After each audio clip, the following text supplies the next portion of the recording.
in this next game, let's just get it out of the way. You said you're not the most excited about it. I'm not the most excited about it.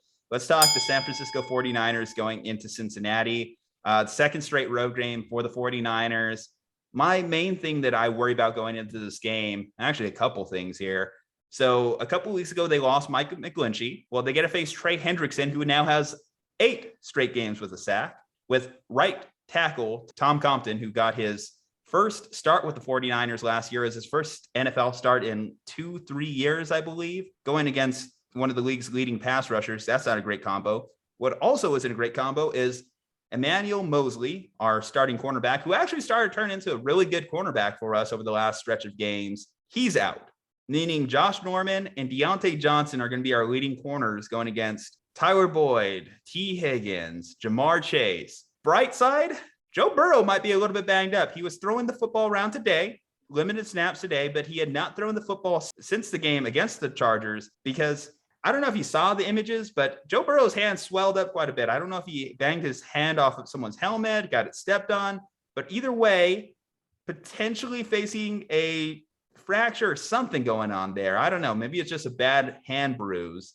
I don't like my Niners' chances in this game, that's for sure, based off what's going on. But again, I can't overreact to the Seattle game. How much should I look at the Seattle game and judge the entire Niners team based off of it? Because if we lost to Seattle in a season, is our entire season over? I would say that every single season because we just consistently lose to Seattle. They're the boogeyman. They're the monster under our bed. And the Niners just kind of have to get over that. I know it limits them overall as far as their long-term projections that they just can't beat a division rival consistently year in and year out. But that does not affect how you view them in the games. I mean, prior to the Seattle game, they were looking great.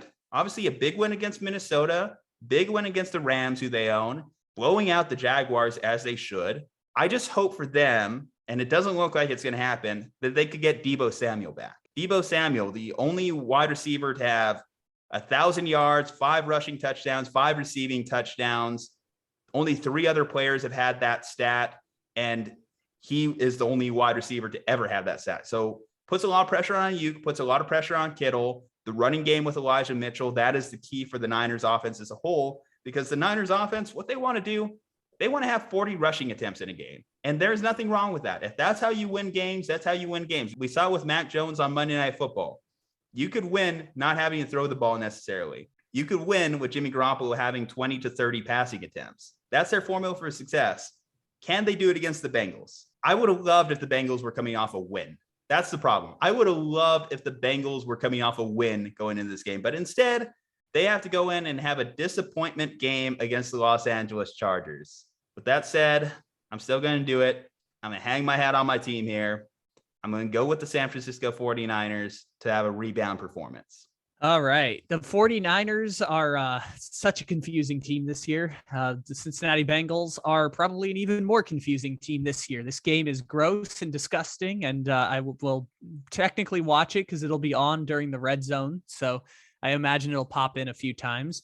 This game's especially important for the 49ers that they win time of possession because of how quick the Bengals offense can work sometimes. I think that the 49ers are probably better positioned going into this game simply because of that situation with their offense, where Cincinnati, for all their success on defense this year in the passing game, they have not been that great stopping the run this year.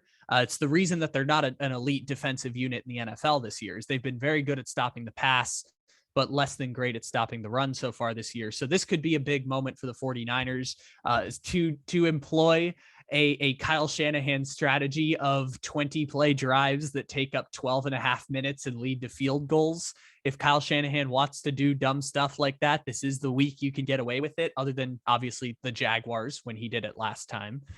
This is a coin flip game. I'm just going to flip this coin right here that I have in my hands because this game is gross and disgusting. And if it's heads, I'll take the Niners with you. If it's tails, I'll go contrarian and take the Bengals. I will let fate decide this one more than myself.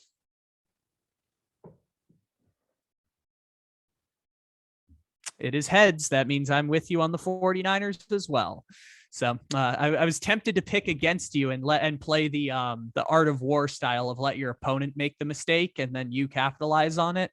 But I just said this game is disgusting, and I'll let fate decide it. So I am with Old Faithful this week, the San Francisco 49ers. If they win this game, how did they get there, Kyle?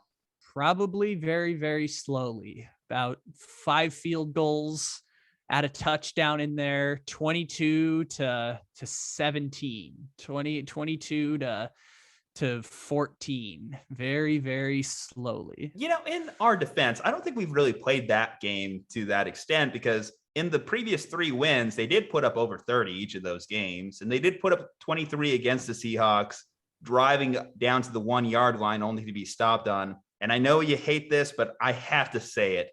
That no holding call on 3rd down against the Seahawks has been burning in my mind the entire week, because that was one of the most disgusting no calls I think I've seen in a game in a while. Our guy, Trent Sherfield, in that moment was getting mugged. Just absolutely. I think he had to go ask the other guy to get his wallet back after that one.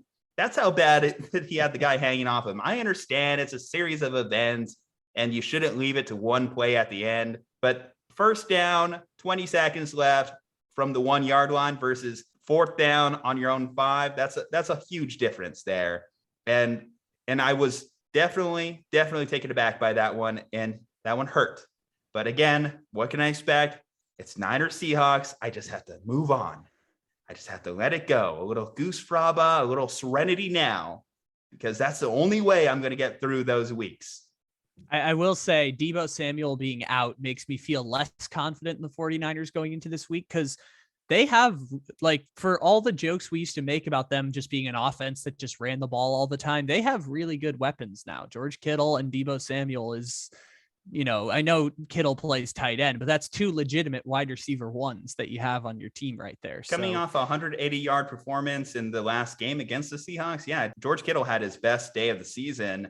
You just wonder if Brandon Ayuk can step up more. If Ayuk can have a big game, then I think that can also help the Niners elevate their performance in this one, because Ayuk has moments throughout the year. He started off slow, seemed to be in the doghouse, as Niners faithful call it, but he's come on a little bit in recent weeks. He's had performances of 3 for 91, 4 or 5 catches, 6 receptions here and there that have been part of the Niners' biggest weeks. If we could get a little bit of that from him, then we'll be in the right situation to succeed in this game. Let's see a Deebo Samuel update just before we close here, just to kind of understand just what we're to looking fill at. real quick. Also, if you get a big game from Nick Bosa this week, that's going to be a big deal for the 49ers. Defensive line stepping up is going to very much help them get over the hump with the Let Bengals. me ask you what you think about this one, because we discussed this on 49 Reasons to Listen. Nick Bosa, 12 sacks, 12 games, coming off an ACL injury. How do you think he ranks in the comeback player of the year and the defensive player of the year rankings this year? Well, defensive player of the year, I think he's in that 2nd tier of guys that we say oh yeah, they've had good years, but he doesn't actually have a chance to win it. For comeback player of the year, you have to throw out some other names that are up there on the list, because I think part of the problem is it's generally leans quarterback, which I think will generally lean towards Dak. But again, 12 sacks, 12 games. You just don't hear that often coming off an ACL tear. Yeah, no, Nick Bosa, if there was any question about Nick Bosa just being ridiculously talented at football, they have been solved. The 49ers are going to reward him with a gigantic contract this offseason, because that dude is unbelievable at football. Factors, I think, hurt Bosa. I think he's too quiet. I think Joey takes a little bit of shine off of him. And the Niners defense, while good, has been more middle of the pack this year. So I think those 3 factors have kind of made his name kind of float under the radar, because I don't think a lot of fans knew the type of season he was really having, to be honest. I don't think a lot of casual NFL observers really knew that he was a double-digit sack guy at this point in the year. He's having a better season than the year that got him defensive rookie of the year, for context sake. Injury updates here. So Fred Warner returned to practice today. Deebo Samuel still sidelined, so I would wager he doesn't play in this game, which, considering he was averaging 9 yards per rushing attempt, the Niners will miss him in the offense. I'll still take your 49ers. I'll still pick them. You have to. The coin has decided you have to.